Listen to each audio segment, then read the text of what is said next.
Okay, let's see if that's going to work today.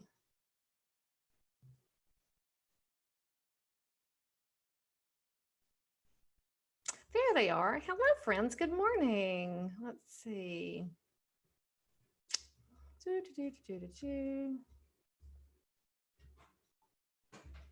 right, I'm glad to see y'all are right on time and logged in just a couple minutes early myself. And here we are. All right. Everything's great, right? It's great. They got the weather forecast wrong. I mean, they always get the weather forecast wrong, right? Good morning, Janaea. Hey, no video today. Oh, let's see. It's because probably your power's out, right? No, your power's Yes. I still get to hear your voice though. Yes. And there goes the cuckoo clock right on time. Tells us it's indeed 10 o'clock.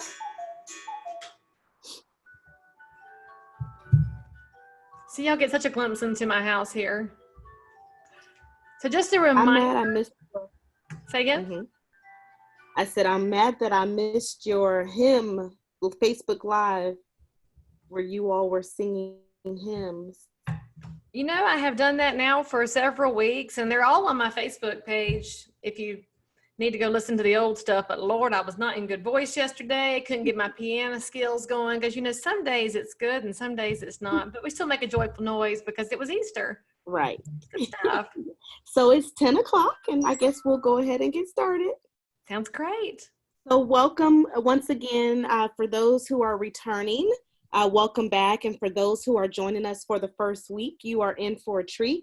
I just want to give you a little information about Leigh, and I won't read the same bio. Thank you. I just want to say that Leigh Brown is a phenomenal speaker, trainer.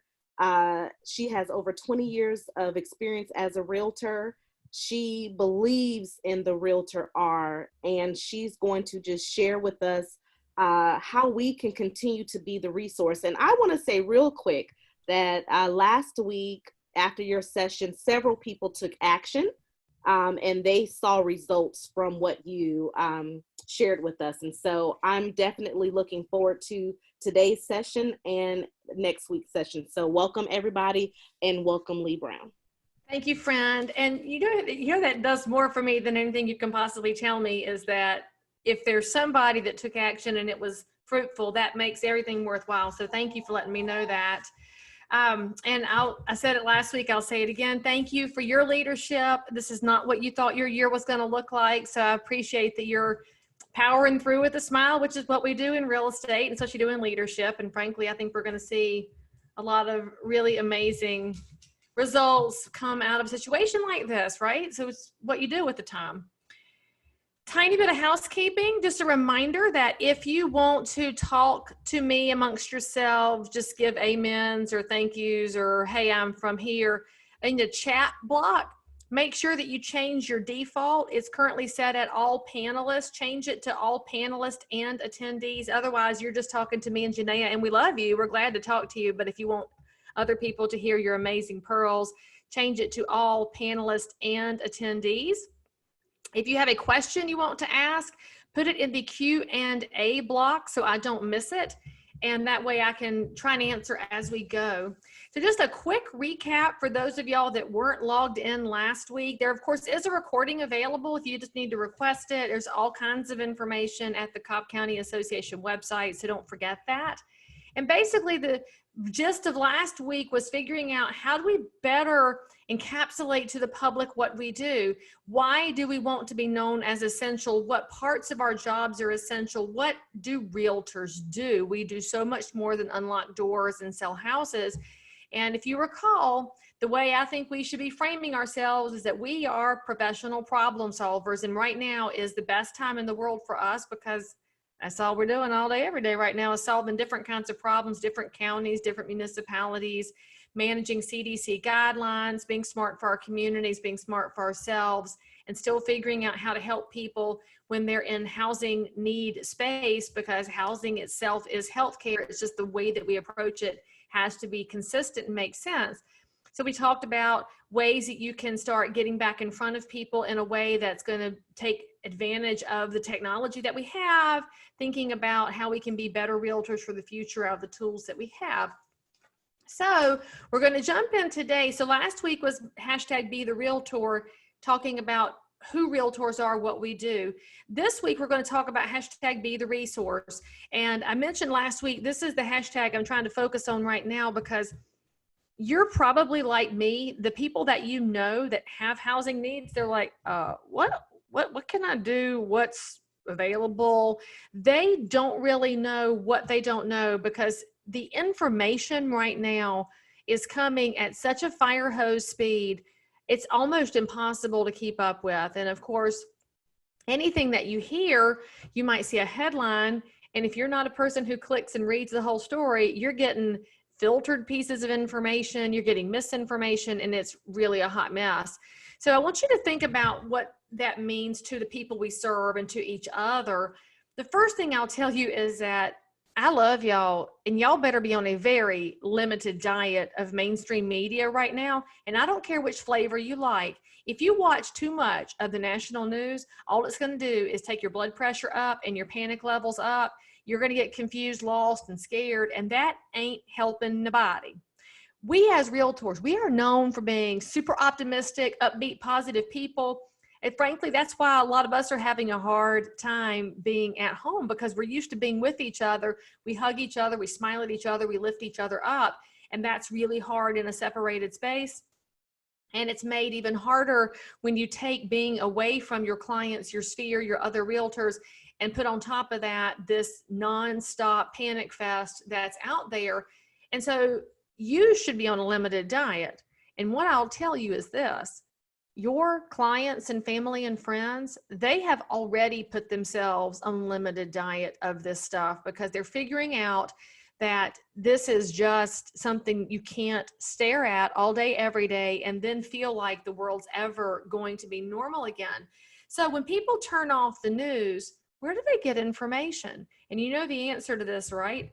If you look at your Facebook at any given time, if you go to the messaging, it will tell you how many of your friends are active at any given time. Y'all, the numbers are through the roof, because people are spending their time on social, looking at each other, talking to each other. So what do you do to fill that space as a realtor in a way that's productive and positive, and helps the people around you understand what resources are available? So let's think about this. And that's why I have my thinker here. First of all, you have excellent resources that are not tied in with the fear mongering that's happening in the media. Your association website has updated links. You can get all the information you need updated regularly. You've got NAR.Realtor, the National Association. Frankly, I've always been proud to be a realtor, but golly Moses, I am ridiculously proud in the last few weeks to see the amount of work our association staff has done for members and for communities.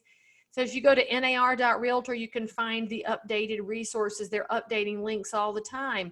You can find Q&As. You can find video explainers. You've got realtorparty.realtor, where you can get the information on the advocacy related side things, because frankly, this has been nonstop advocacy work. And what am I talking about? Well, if you're going to be a resource who's bringing news to people that they need, what do people need right now? They're confused about how this stimulus/relief money is working. How do they get their checks?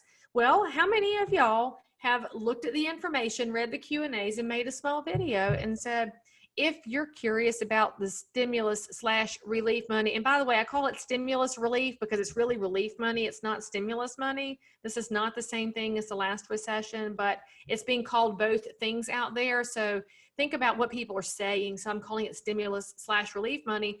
They need to know that if they don't file tax returns, they got to verify some information, and then it goes to their bank account. For a lot of people, the money is hitting. For small businesses, the application processes have been open. They're fairly easy, but it's not happening fast because the Small Business Administration is overwhelmed. So when I talk about Small Business Administration, I'm not just talking about realtors. And y'all, you want to be able to tell why you support this PAC?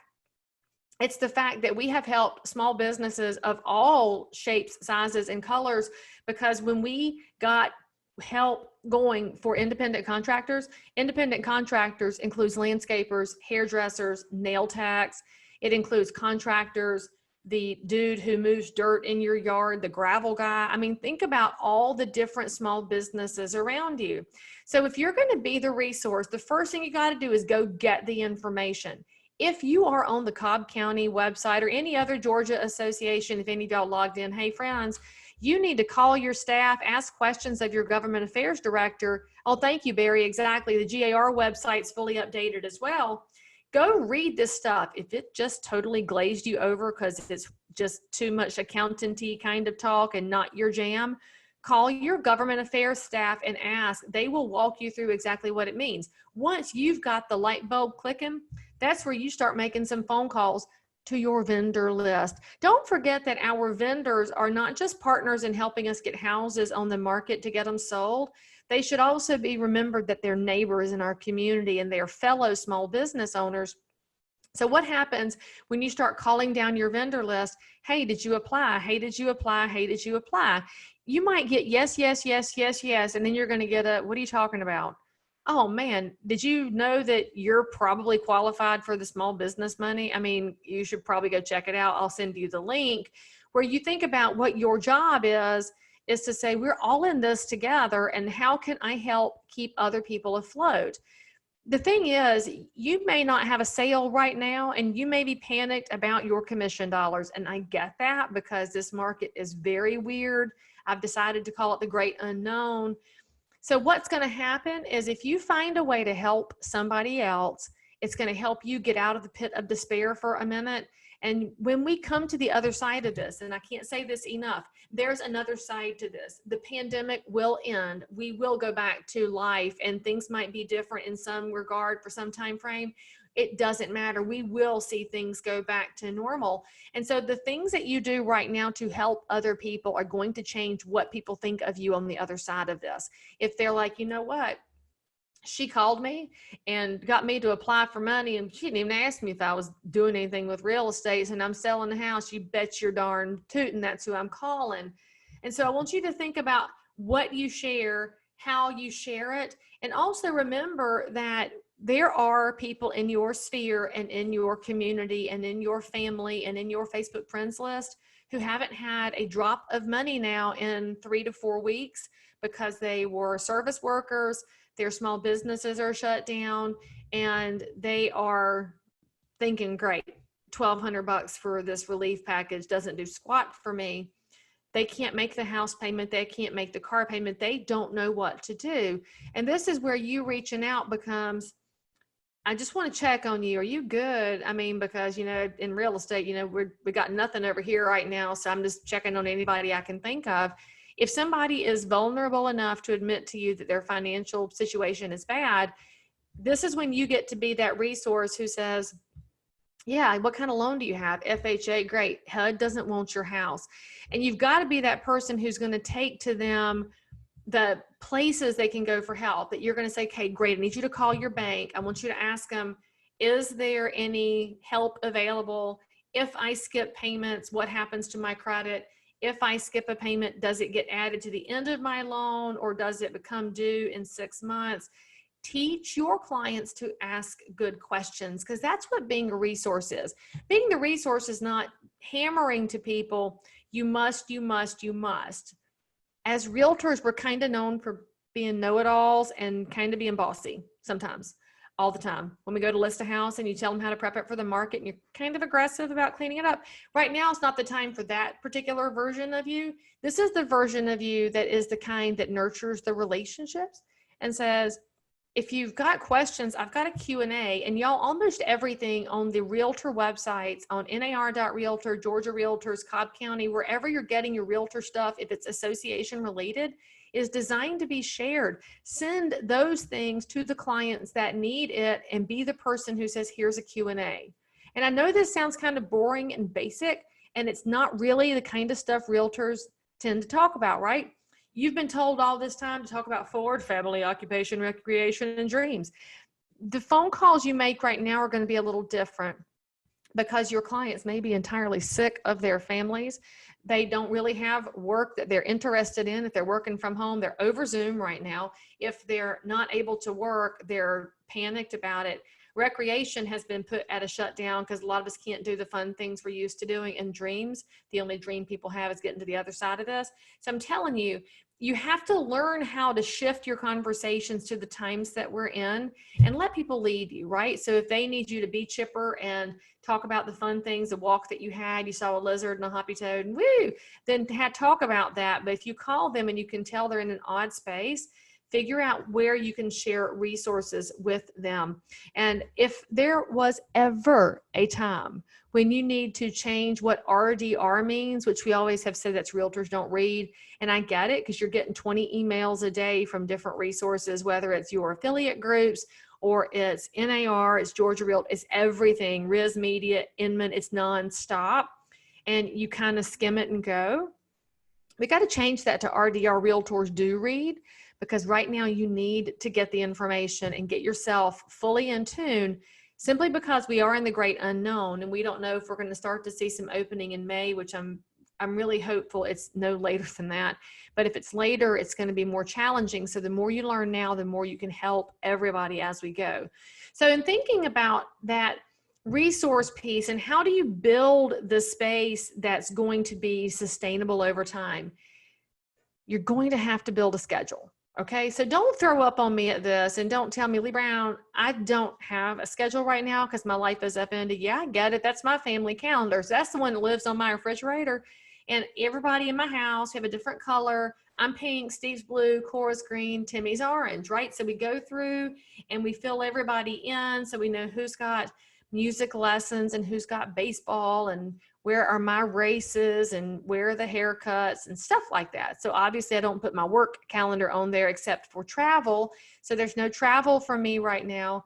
My husband is working from home. My kids have nothing to do except fight with each other nonstop. And somebody teach me how to make teenagers stop fighting and I will be your best friend forever. So we took our calendar and every month I update it so we can see it, and it's wiped out right now. And so what happens when your calendar's empty? That's when we tend to fill it with non-essentials, right? Too much Facebook, too much news time, too much Tiger King. And I don't know why y'all are watching that. I tried. It's just beyond me. I don't like that Carol Baskin woman. And I can't stand Joe Exotic's hair. And so I just can't do it. But you're staring at stuff that's not helpful. And you're having a hard time setting a schedule to prospect, and you're setting a hard time getting organized simply because you're not in your typical organized space. The realtors that I've talked to that are doing the organization piece, most of them are able to do it for about 3 hours a day. And I think that's probably going to be the norm right now. So when I talk to you about schedules and how we're going to get some of this planned, understand I'm not asking you for 10 hours a day, which is normally what you're working in April. You guys are normally working sun up to sundown and beyond right now, and you can't. So let's figure out how to take 3 hours of your day and make it something functional that's going to change your business as we come to the other side of this. So I bring up social media next, because when we talk about your time spent on Facebook, Instagram, LinkedIn, it needs to be productive and not just a rabbit hole that you roll down. This is available for you to download. It's for free. It's leighbrown.com/resources. You can go pull it down. It's my social content list. And what I've got here for you are 10 different categories so that when you look at that blank calendar, I want you to think about the purposefulness of what you put out there. Because for many of us, and I know this because I've got like 5,000 of y'all on Facebook and I watch what you do. You'll get one hot idea and then you post like 27 things about that idea in a day and a half. And then you kind of lose steam and you take a week off from posting anything. And then you get back in that same vein again and people start hiding you because they're like, oh God, let's make it stop, make it stop. So when you look at this social content list, you see the first thing is what not to do. When I talk about static virtual tours, I mean the ones of the past where we took our 25 photos of the house and turned it into a slideshow and called it a virtual tour. That's not a virtual tour. What I would suggest is this. Obviously, we need to follow the guidelines and rules of our counties, municipalities, of the state when we think about real estate as essential service, what we can and can't do. And we all know that the goal right now is to do as much virtually as possible for the safety of yourself, your clients, and your community. But when I talk about not doing static virtual tours, I'm talking about doing a different kind. You have iPhones, right, or Droids. So go to your video camera. You could even go to Facebook Live, and you can open up your pictures and you say, I'm going to take y'all on a tour through this house. It's my listing, so let me take y'all through it.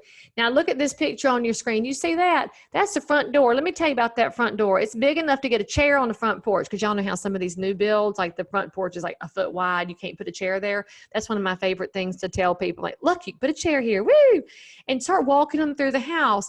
And so you show them the picture of the dining room and you say, now what you can't see from this photo is that it is wide enough for X, and there's a sideboard, and there's this over here. And these people put extra wiring in the house because they were Christmas people. And so there's more outlets than I've ever seen. So think about how you can do your normal showing.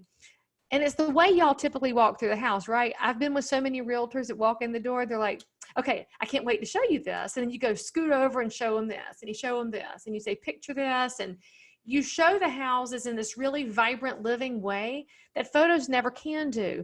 But as realtors, we've always given the online buyer just the photos, and then luckily one day they get to meet with us. Think about how you can really change things now by talking people through it like they're with you. An example of this, I did one at a listing I have in the county where I reside, Cabarrus County. We can do showings now. They updated our orders. Mecklenburg County, where Charlotte is located, they still can't show houses. And so we're dealing with some really oddball issues there, where I can photograph a vacant house. I can't even photograph an occupied house. And so I may have to tell them somebody about it based on me having been in there prior to coronavirus. Because think about it, with your listings, many of y'all were in there months ago. So could you talk about it? You could even have the seller send you some cell phone pictures, and you could sit here and say, I'm going to go through their pictures with you and tell y'all about this house. Look what they did. They painted it. Yay. Oh, this dining room looks so good. Good job, guys. Think about it. You could give props to your sellers. And honestly, we don't often do that when they work really hard to get the house ready. So just pretend you've got your client with you. When I talk about virtual tours, that's what's going to attract people to your business model, because now they're going to get a taste of how you conduct business without having to be with you and covered in masks and gloves and stuff. But sharing a slideshow ain't the same impact. So just think about how gross and boring that is. And then think about the information you're putting out there. Your personal profile, your friends don't care about inventory levels or interest rates. They never have. What they're interested in right now is if you tell them, look, I got to go show a house today. Whoop! I get to show about one a day right now by the time I do my interviews. And I think I bought the last can of Lysol over at the Dollar General. That's where people are like, look, they're doing real estate, but abiding by the rules. But if you're saying, you know, interest rates are at historic lows and now's a great time to buy, even though it's an odd time to buy, that's gross. Your job is not to be icky and disgusting and used car salesman-y, which means I have to remind y'all have got to stop quit bitching about other realtors. I am so damn tired of it. I have had enough of the realtor shaming that is going on online, where people are yelling at each other and saying ugly things about this one should be at home and this one should be out and about. Look, we have 1.4 million realtors, and last time I checked, everybody's an entrepreneur, and most of the ones I know are doing their level best to do things the right way and the way that they can, and they're following rules, and they are trying to feed their families, frankly. And so the shaming going on is insane, and it's unfair, and it's just not the best version of us. And in fact, in addition to the shaming, I'm seeing realtors that are posting things like, if your realtor won't show your house to you, I will. That is uncalled for, ugly, and frankly, a violation of pro standards and the code of ethics. So I want you to think about carefully what you see and then what you say. When you see realtors that are saying things ugly, incorrect, in violation, would you please pick up the phone and call them? It's happened in my market. I may have told y'all that last week, because frankly, I do not know what I've said to anybody, what day it is, but it still bears repeating. One of my local realtor friends had posted, if your realtor won't show a house, I will. And I called her and I said, I don't think you're that kind of a person. I've never known you to be the one who would cross an agency line or violate the code of ethics? And she said, no, I want people to know I'm still showing. I said, yeah, the way you wrote it sounds like you want to snipe a buyer. And it didn't cross her mind. And so she took it down and then reworded something and put it back. And our relationship as colleagues is preserved. And the public doesn't think that she's anything awful, because she's not. And now, had I gone after her, attacked her, and filed a complaint down at the board just because of what she posted, that would have damaged our collegial relationship forever. And it was one phone call. So anyway, just don't be ugly, okay? So anyways, talk about the things that you can post. So I have 10 categories here. You can talk about real estate, things that are not icky. For example, taking somebody on a showing through a house. It's so much fun to do it that way. Your new home communities, a lot of them are open for business. Could you go to a model without a buyer and with the permission of the on-site and follow all the guidelines and then show somebody a model home? What better way to tell somebody that you know new construction and get you out of the house for a minute? Obviously, following all of your local rules and regulations. You can talk about how to be a good tenant, how to be a good landlord. There's so many tips you can give that tell people, yes, I'm an active realtor. Yes, I'm abiding by the guidelines. And yes, I'm trying my best to stay at home. So last week I gave the tip of cleaning between your window and your screens, which is something most people never do. Y'all, one of my buyer clients messaged me and she said, we haven't even talked about selling my house yet, but I guess I should go ahead and do this now because you're going to come over and tell me. And I said, yes, baby girl, I was going to. And she giggled, but then she sent me back a picture of cleaning that area. And so it starts to cement your relationships by something you put out there for the world to see. And so that's where you become the realtor who's not icky. Be the helpful realtor. Give people quarantine cleaning things to do. And then that's one category, right? And so then we've got these 10 buckets. When you look at this calendar, I'm gonna go back a slide just to give you the reminder. Do not do 20 things from category 1. Take a thing from category 1 on Monday, category 2 on Tuesday, category 3 on Wednesday, however you want to mix it up. But that way your timeline is going to be full of lots of information and ideas and angles.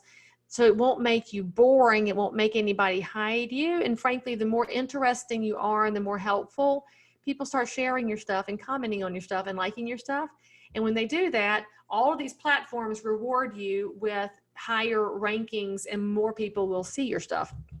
So you'll see in here talking about community info. We've had a lot of realtors that have been talking about their favorite restaurants, how you're supporting your favorite local people to keep them in business. That totally falls in with community info. So how can you be helpful there? And how do you help support the people who support you? By the way, if you're going to support a local restaurant and talk about it, make sure you tag them because they need to know when you're saying great things about them. They appreciate the love and they'll generally reciprocate the love, even that's not why you do it. Don't forget that your virtual homeschool people need ideas. Now, this is spring break week for us. And of course, our school system went ahead and had spring break. Like our kids haven't been home now for 4 weeks, but whatever. So people need ideas for what they can do to keep their families active and alive. Give updates, talk about interesting things. And then think about category 3. This one, y'all should be doing this one today because your whole area was in freak out mode last night over the possibility of tornadoes and the high winds. My area was too. In fact, I should take a picture of my kitchen counter because my son, who has kidney issues, has to have water and our house is on a well. So y'all know power goes out. We ain't got no water unless we cut the generator on. And so he took every container in the house, filled it up with water. It's on the counter. Well, that's what we do when we see bad weather alerts come across. We plan for the worst. And if you go to ready.gov, you can actually build your family plan. Where you go during a tornado? What do you do if you have to leave the home for fire? Where's the family meeting place? For most of us, we're at home with our families nonstop forever, and we don't usually get to do that. So most families don't have a plan. This is something all of y'all could post today. Say, if you were nervous last night about the tornadoes, let me give you a little tip. Go to ready.gov, build your family plan, figure out your space in your house, how to stock it. And that's kind of how I look at real estate. You should kind of be prepared at all times. So then you can tell people, go do this, I'm doing it, and that's the kind of realtor that I am. Do it today. Look, there's your do it today action item. The 8 of y'all that are going to do action, that's it. And don't forget here as well, especially when people are panicked about their houses and about damage, they probably don't have a great insurance checklist. And if you want your insurance agent to give you value on things, you need serial numbers. So why don't you tell people, go around your house, get that big screen, pull the serial number, get your MacBook, pull the serial number, go get a picture of your wedding ring and put it all together and upload it to Dropbox or Google or iCloud or something, so that in the event, God forbid, you are the one that gets hit by a tornado or a piece of lightning, then your insurance agent can benefit you. See how easy that is, y'all? Boom. Now, when I have my 30-day calendar, I work in things like that. And by the way, not everything goes on social. A lot of the stuff that I do is going through my newsletter to people so that they feel special. You can tell them it's VIP content. I kind of love calling it VIP content. So you can kind of mix and match through your different pages. If I decide to do ready.gov today on April 13th, and I was originally going to talk about my local pizzeria, I would just move my slots around so that it stays nice and broken up. If you're going to talk politics, please, for love of all that's holy, do not get into presidential stuff. That's just going to create fights and ugliness. It doesn't solve anything, right? I wouldn't want their job. Y'all probably shouldn't want it either. But what's helpful here is the information with what are schools doing? What is your town council doing? Is planning and zoning still meeting? Our planning and zoning committee is meeting by Zoom for the first time. I anticipate we'll have the best turnout we've ever had in this town because people have nothing else to do, and they're going to have access without going to sit there for 2 hours. If your town is doing that, tell people about it. Say, hey, if you've always wanted to know how a new neighborhood comes into being, come to the planning and zoning meeting on Zoom. And by the way, if you're an active, engaged realtor and you want to be the person who other people look up to, reach out to your planning and zoning committee and ask to be on the docket to ask questions, because frankly, we know the questions to ask about new neighborhoods and should be asking them. So go to the mic. Zoom is a great way to practice your public speaking without being there in person. So again, you'll see tons of things here you can talk about. Make yourself a plan. Planning is everything, which means you're ready for this, right? Now, some of y'all are about to jump off the call. Let me see how many I have on here so I can watch my numbers decrease, because you people hate this right here. Cheryl, I see you raising your hand, friend. I can't do anything with that. So if you just want to ask a question, go to Q&A, which is a button in your toolbar. Or if it's just to say hello to your friends, go to chat and you can ask that. Oh, hey, Cheryl, I'm glad you're here. Well, you're just telling me you're here. See, I love us. I love realtors. Okay, so with systems, you people, I love you. Okay, this is Mama Leigh talking to you. I know how good you are with your clients. I've read the reviews. I have heard how much they love you. I have seen the hugs on social media. But y'all are the most disorganized people I've ever seen in my life. You are. And you know this because I'm also a broker and I know what a contract package looks like when it comes in. It's mostly complete. And you'll miss one initial and then we have to say you missed an initial. You're like, it's okay, I get it. No big deal. And we got call your clients and they're like, it's okay. I love Cheryl. What do I need to sign? And we send it to her because your sheer charisma and force of personality gets people across the finish line.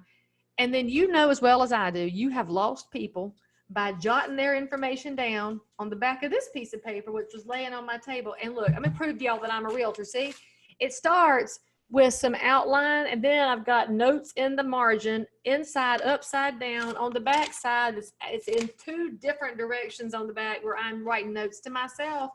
And that's where I lose buyer inputs. I lose seller inputs. Because somebody will need something, I'll jot it down on the nearest piece of paper. And then when do you find it? You find it a month later and you say, oh, never called her back. Because we are not skilled at detail work, okay? So now is your chance, okay? You have been telling me, and all the time I've been telling y'all how my business is organized. Your excuse was always, I'm too busy. I don't have time and I'm going to get around to it. Well, you know what? I'm going to show y'all what around to it is. Have y'all ever seen around to it? Look, this is what it is. Get my ink pen turned on here. Somebody showed me this one time and I got so tickled. They drew a circle and said, it's around to it. Now you've got around to it. So we're going to get it done. Okay. So as we talk about systems, I want to promise you that this is See, Anish, you're not the only one, baby girl. See, you feel better now because we all are built the same way. And by the way, I know that you've written a lead on the back of the gas receipt and shoved it in your console and found it 6 months later. So Vita, finds lock boxes in the truck with the keys in them. I swear to heavens, I have so many keys in my house and I don't know where they go and I can't throw them out because I don't know. So there they sit. And speaking of that, check with your home warranty provider. I maybe should have known this earlier than last year, but maybe if it was new to me, it was new to you too. The home warranty companies will do a rekey with the home warranty at the copay, and that's cheaper than calling a locksmith. And so check with your home warranty provider when your buyers move in. If they've gotten the seller to provide a home warranty, they can get the house rekeyed for the copay. So if you already knew that, then you can roll your eyes at me, but I didn't know it till last year. So, hey, all right. So when we're building systems, you can do this. Okay. Listen to me. You can do this. All right. We're going to do it in the way of checklists. This is my whole business is built in all these random checklists. And how random are they? They're all of the things that we do in the course of running your business. Okay. And right now it all lives in here. And I can hear you through the computer. And I know what you're thinking right now. Leigh, I know how to do these things and the time it's going to take me to write it down, I could just do it myself. And if I have to teach somebody else, the time I spend teaching them, I could have done it 3 times. There's just no point. Look, that's because y'all are control freaks. Okay. Now, I know this. You're very good at things and you know all the steps that you take. But let me just remind you, death is coming for you one day, whether it's coronavirus or a beer truck, y'all all going to die. And some buyer or seller is going to be midway through a transaction with you when that day occurs. Now, if another agent were to step in to help in this time of crisis and need, would they be able to consistently deliver what that buyer and seller were expecting? That's what checklists can do for you, okay?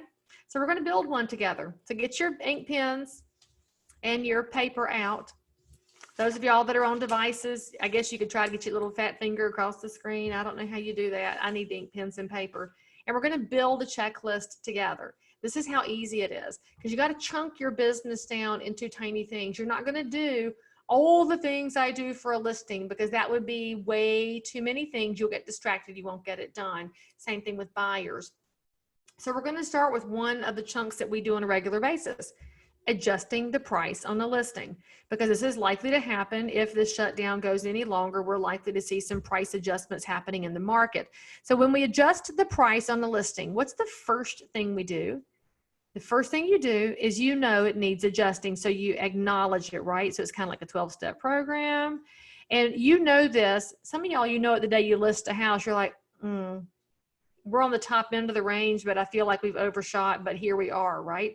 So you acknowledge that. You're going to set an appointment with the seller, okay? Now, the reason I do that next is because I want to teach my sellers at all times that I am a professional who runs a calendar, okay? When you actually take that month of social content and plug in your plan, you're actually going to tell people you have something on your calendar. And there's a lot of impact in that when you're trying to establish that you do run a schedule. So we're going to set an appointment with the seller. Now, right now, you should not go sit across from them at their kitchen table to discuss the price. You can do it by Zoom. And there's a free account you can set up for yourself. Another free meeting software that I've had good success with is join.me.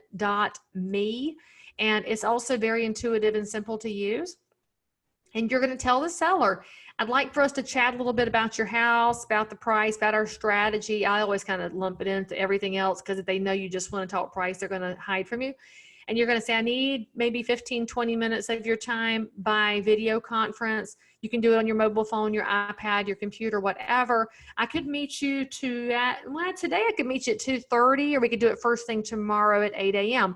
So the same thing you do with your regular business where you give them 2 alternatives, you can do now with your meetings by Zoom. So remember that the rest of the world thinks that realtors just dress up and drive around. So right now we're all laying on the couch in yoga pants eating Doritos.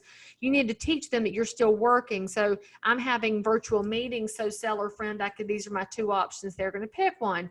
Now, as soon as they set that appointment with you, you're going to run a new CMA. So this is step 3. We're going to update the CMA. Now, I always run a fresh one from scratch just because, frankly, I forget things in the 30 days since I listed the house. I like to just make myself start fresh. It also takes away my inherent biases. And I'll remind you as well, in the great unknown where we are right now, the thing you're not going to want to hear me tell you is that the closings that are happening right now were mostly under contract before this thing started. Your March comps reflect a different set of market conditions because the end of March closings were under contract. All right. The April closings happening last week, this week, and probably towards the end of April are going to be somewhat of a mixed bag, but primarily they were under contract under previous market conditions. This is not a normal market. So you've got to tell your sellers, we don't know what's going to happen with prices and comps. Nobody knows. Lawrence Yoon doesn't know. No local person knows. Nobody knows. Our best indicator right now of what's happening is to look at the actives, what's happening with days on market with actives, what's happening with pricing. Are people starting to move pricing? Because a current seller needs to know how they fit in with their competition. That's your current actives. If you're looking at 3 and 6 month old comps right now, y'all, you're doing people a disservice. And so the strongest thing you can tell people about pricing right now is, I don't know. We might be flat at this minute. We might keep going up when they lift our restrictions. We could go down if this takes longer. I don't know. And so my job as your realtor is to show you the scenario so we can figure it out. And that's why you're going to run a new CMA. And then step 4 is we have the appointment. Now, the reason that's on my checklist, you know how people will try and skirt from you and they'll cancel and reschedule and blah, blah, blah, blah. I need it so I can say, we did it. We had this meeting. And at the appointment, you're going to present your information and get approval on the new price. And when you have approval of the new price, your next step is get it in writing. And then after you get it in writing, the next step is update your office. See, y'all thought I was going to say MLS. Please update your brokerage. I love nothing more than when I get a package from one of my agents that is a listing agreement, a contract package, closing statements, and a check all at one time. I'm like, y'all have got to start turning stuff in sooner. So we're going to update the brokerages to the new price. Then we're going to update the MLS. Then we're going to update all the other marketing out there. And then we're going to call all the previous showing agents. Then we're going to call all the suspects who've ever called in about that house. So that's 1, 2, 3, 4, 5, 6, 7, 8, 9, 10, 11 steps on a price adjustment. See, when you chunk it down into tiny, tiny pieces, it's a lot of steps, but I forgot the most important step that I think most realtors forget. Step 12, the last step in this price adjustment thing is you're now going to reach out to your seller, whether it's virtually or telephone or whatever, and say, I did all of these steps. Y'all, one of the complaints that people make about their realtor is that they don't know what's going on or they don't think you earned your money. When you start building systems that you can implement in your business, people stop questioning if you've earned your money because they're like, man, we spent 15 minutes together on Zoom, and then she spent about 2 hours just making sure that we had the best exposure possible for that new price. They then feel like it might have been your work in conjunction with the price that helped them get their result. Now, a good place to get a resource for all the things that you do in a listing or in the process that you may need some jogging, because it's hard to dump it all out because there are so many steps that we go through for our clients. If you go to the Pennsylvania Association of Realtors website, they've got that list posted of 300 different things that you do in the process of selling a house. And so you could take theirs from the Pennsylvania Realtor and say, okay, I do this, and take one of those items as a jumping off point, because sometimes things like price adjustments look like one step in the listing, but you realize there's 12 steps associated with it. It just makes sense. And it's totally doable because y'all are just thinking to yourself, yeah, I can do this. You just built a system. Whoop, whoop. So Monday is good. And then what I want you to do is take this scribble scratch you wrote down here, type it up, put some boxes next to it. In fact, in Google Docs and in Microsoft Word and Pages through Mac, all of them have checklists as a template, so you can have your little boxes on it. And that's step 1, okay? You just built a system. And I'll remind you as well that you'll be so much better position to build a team. If you ever decide to build a team, you'll be able to tell clients that you deliver a consistent professional experience with the realtor, which they crave, and you can help each other. So let me give you a suggestion here. In our business, those of you on this call that are all at home alone agents, you don't have anybody who helps you, it's just you. Your spouse doesn't want to hear another word about real estate. You're not a team, don't want to be a team. You don't have a assistant. You don't have nothing in the body. Well, you go on vacation too at some point, and you could be the one that gets sick, but you have somebody in this association that you trust. In every realtor association, if you've sold more than one house, you know that other realtors are amazing and that you can't do business without them, because none of us could do all the buyers and sellers ourselves. So since I'm just going to look over here at Cassandra's asking about the recording of the presentation, it will be available. And make sure that when you're typing to us in the to line, use all panelists and attendees so everybody can see it. So I'm going to use Cassandra, and I'm going to use Sierra as well. Oh, the price reduction? No, baby girl, you're going to build your own price reduction list, because we just did it in person. And so you could jot it down. But your steps in a price adjustment could be different than mine. The one you have to make sure you add is contact the seller at the end. So let's just use y'all's names, for example, Cassandra and Sierra. Let's say y'all like each other and y'all are good at doing real estate and you love taking care of your clients. Y'all should look after each other too. And so you say, you know what, Sierra's pretty good. So Cassandra's going to go on a cruise with her husband, because she got a cruise for $99 for like 25 days next year. And so she says to Sierra, will you cover my business? And Sierra says, yeah, that's fine. And so Cassandra then hands her, Cassandra, change your to down there to all panelists and attendees, babe, and then everybody can see what you're telling us. So she hands her list to Sierra and says, I'm going to be gone. I've got 2 listings. Thank you, baby. And this is how I take care of a price adjustment. Sierra calls the seller, and she can tell it needs to be adjusted. And she says, I'm covering for Cassandra, and she asked me to talk to you, and I'm just going to go down the Cassandra list. The first thing is your clients will listen better to your colleague if they think that you're making them do something instead of everybody just making it up on their own. Well, then I've already forgotten who I gave the assignments to. So see, Sierra does like Cassandra. See, how much do I love you people? Okay, so Sierra is on her cruise. She gave her list to Cassandra, and she came back, and Cassandra said, I sold your listing and I did everything. And she gave her 4 checklists back so that the client got the experience that they expected and a high level from everybody. And then now we're going to say, well, Sierra says, well, I'm going on a cruise now. And so Cassandra, here's my list. And then you make each other better. It's so much easier, y'all, if we look at real estate as a team sport, how we make each other better. We deliver a different experience to our clients, and then they think differently of realtors on the whole. It's really not rocket science. It's just the best humanity we could possibly have in taking care of each other. And by the way, it's another reason to volunteer at the association, because I was a much more selfish person who believed I was the be all end all until I started volunteering, and I realized how much I could learn from other people. So you got to get out of your own way sometimes, and volunteering is a way to do it. Now, typically I recommend that you build 1 system a week. Right now, I'm going to tell y'all to build 1 a day, because we don't know how much time we have left in quarantine. Make the most of it.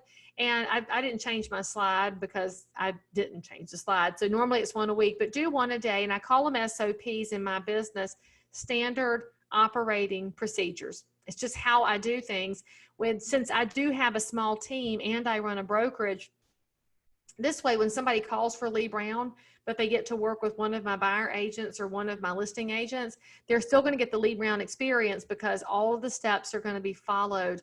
And by the way, I do use the program Realty Commander to do the check-ins and to follow my list, because once you build it on paper, we actually keep the paper checklist in their binder on the office bookshelf, because I like paper. I like seeing my bookshelf.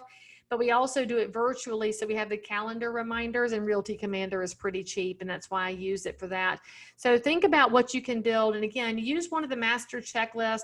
Some of the checklists I have, there is a checklist for when somebody calls about selling their house. What is the workup on that? What's the workup on a new buyer coming in? What's the workup on a final walkthrough? What's the workup on they just went under contract? So you start thinking about all the pieces of your business.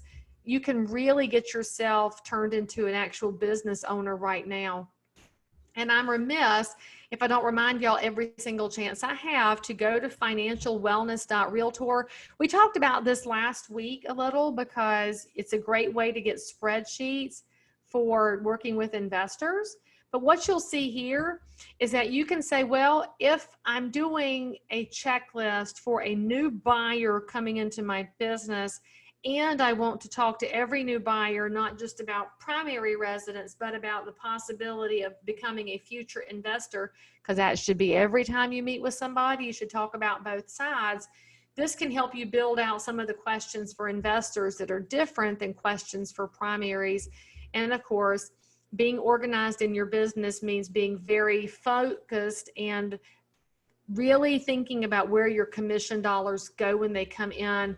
And so you need to build better budgets. And there's lots of resources over here, and they're free. Financialwellness.realtor is free to you as members of the National Association.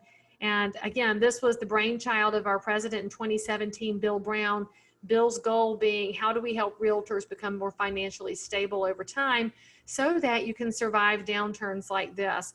And to survive a downturn like this, I'm just going to be your mother again. You people are spending money on some things you should not be spending money on. You signed up for it because that sounded good at $19 a month, $59 a month, and $99 a month, and you never used it. And there it sits, just draining out of your account. Right now, you're at home, probably depressed about money, nervous about things. No better time to go through and slash. Go through your business credit card. Are you using it? Does it have a return on investment? If it doesn't, cancel it. And if you run a brokerage and you have vendors that provide things like your database or your SkySlope kind of stuff, transaction management, I would reach out to them because a lot of them are working deals right now to help you for the next few months while we get things back on track.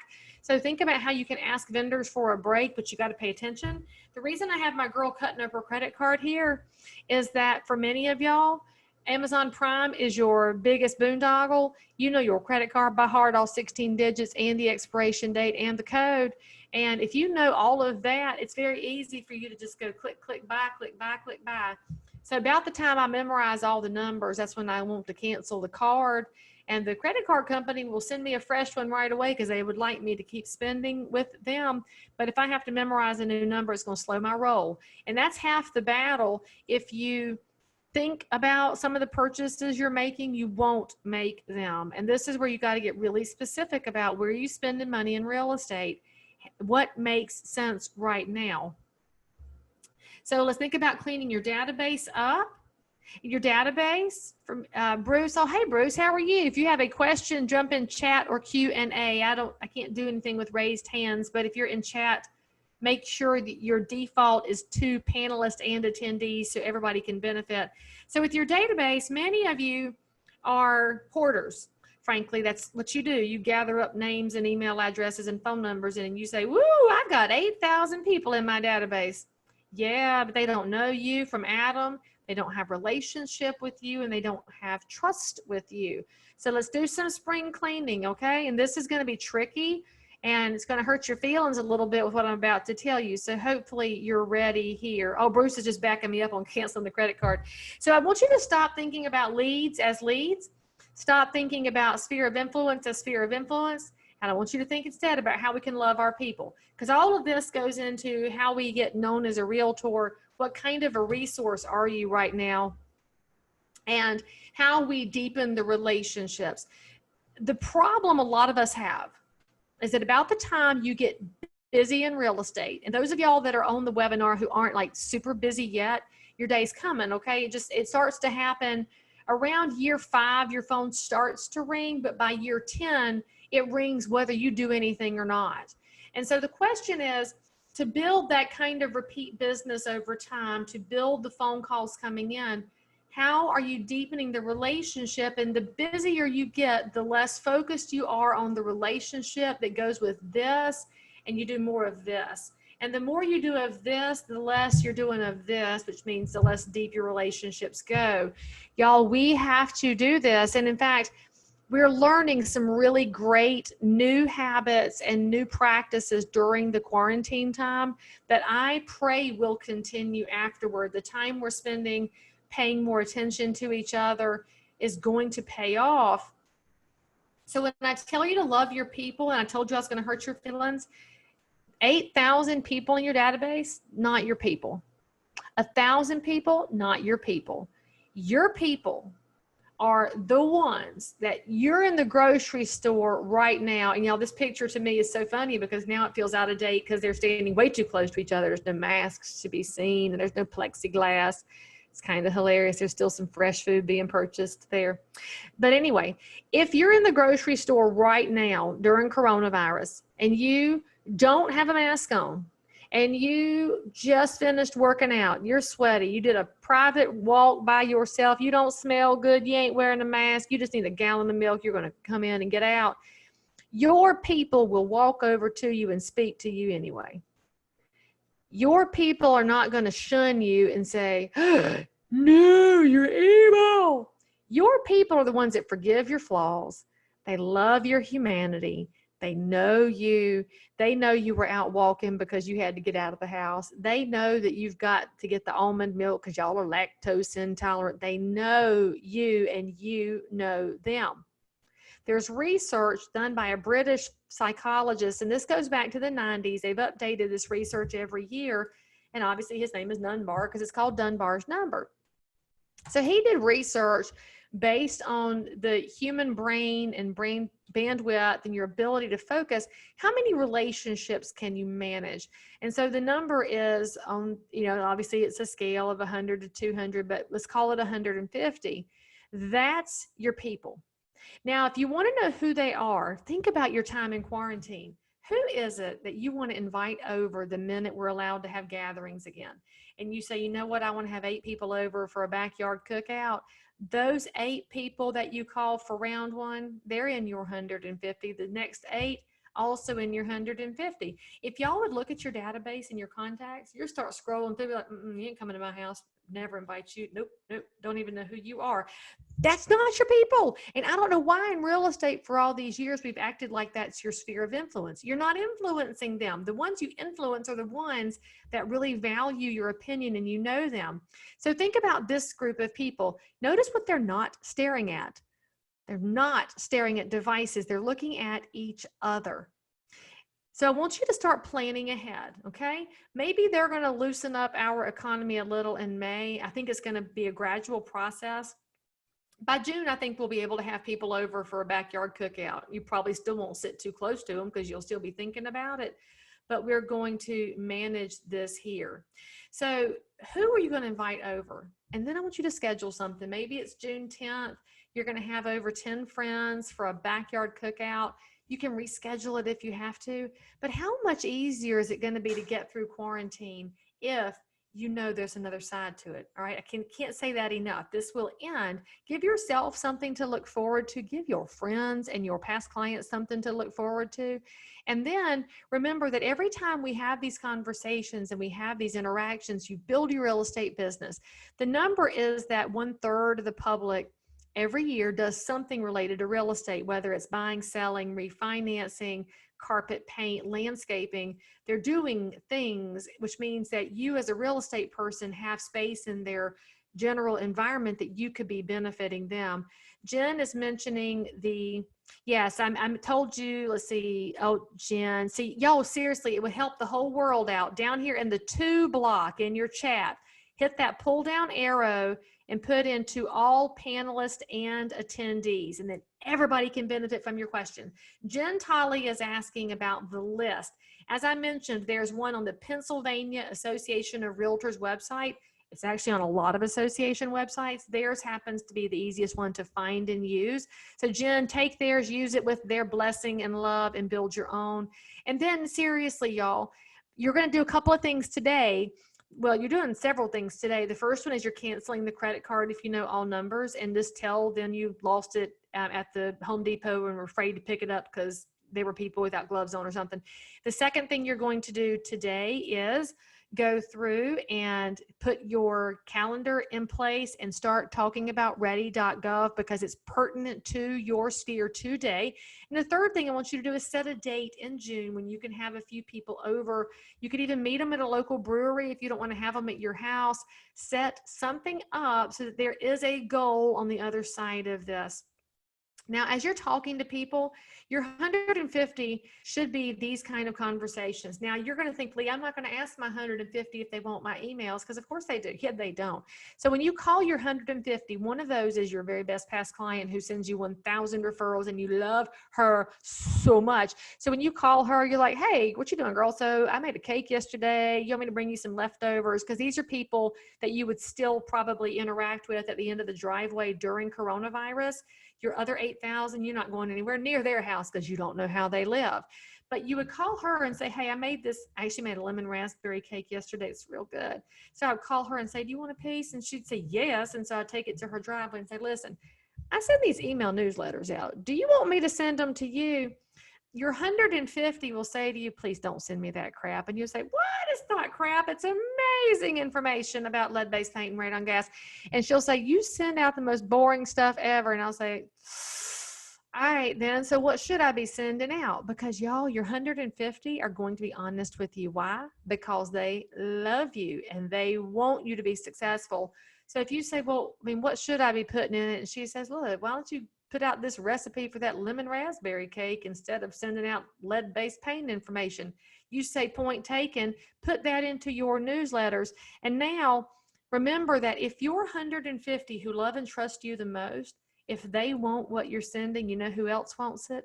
The rest of the world does. Most of what realtors put out is so dreadfully boring and real estate focused. Nobody wants it. That's why they don't read your newsletters. So then, of course, you're going to say to these people, y'all need anything? You good? What you need? I've got to run to the store this week. Not really thrilled about it. I got to go. If I got to go, do my people want me to bring them anything? Yeah, they need this. Hey, let me know if you find Lysol or toilet paper, because you should totally be asking everybody you talk to. So have you found the toilet paper? And if you watch my videos, when I did one last week with my preferred lender, we were doing some question and answers on mortgages and financing and such. And we were joking because we know where the food line is in Concord that does have toilet paper. And so we were joking about, if you want to know where the toilet paper food line is, you've got to ask us about it. So Janaea was talking about the list of 300 things realtors do is on the Orlando Realtors website. And Cheryl says, answerthepublic.com. Cheryl, if you don't mind, there you go, you're getting it now. There we go. Thank you. Answerthepublic.com is a good resource to discover what people are searching for. That's a great idea. Give you something to talk about, right? So I love that. Answerthepublic.com. Thank you, Cheryl. And when I talk about the toilet paper thing, I'm not even joking, because that's what people are going to come out of this remembering.